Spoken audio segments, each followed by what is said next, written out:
আমানকার ঘরে পূজা হবে। ও পূজা হবে মানে থালায় পূজা। আচ্ছা ওই জন্য আমি ভাবছিলি যে হ্যাঁ যা হোক লাড্ডাক নে আচ্ছা ফটো তুলতে হবে। ফটো তুলবে ওই জন্য আমাকে ডাকবে।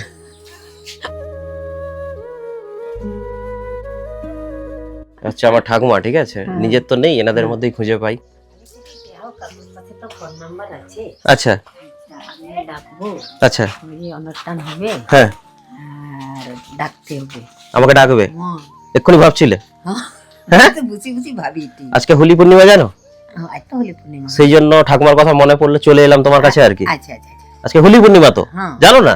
জানি তো। তো তোমাকে রং মাখাতে এলাম তো। হ্যাঁ নাতি রং মাখাতে এলো তোমাকে। না, মাখবো নি, পূজা যে আমার আছে। কবে? এই শুক্রবার। তুমি রং মাখবে না?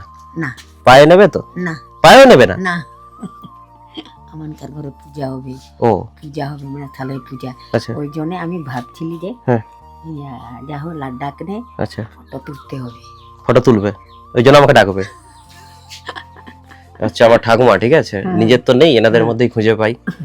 তো সেই জন্য আজকে হোলি পূর্ণিমার দিন চলে এসেছি এনাদের সেই আদিবাসী গ্রামে। হোলি মাখিনি মোর ঘরে পূজা হবে, কামারে পূজা হবে, কাঁঠা কিনছি আর ওরকম ঠাকুর কিনছি, পূজা হবে। ঠিক আছে ঠিক আছে, ওই পূজাটা দেখবো আর ডাকতে হবে। ওকে ওকে, তোদের সব বাচ্চাকে ডেকে দে, রং খেলবো। যা যত গ্রামের বাচ্চা আছে সবকে ডেকে দে, চলে যা চলে যা, সবাইকে ডেকে নে, চলে যা।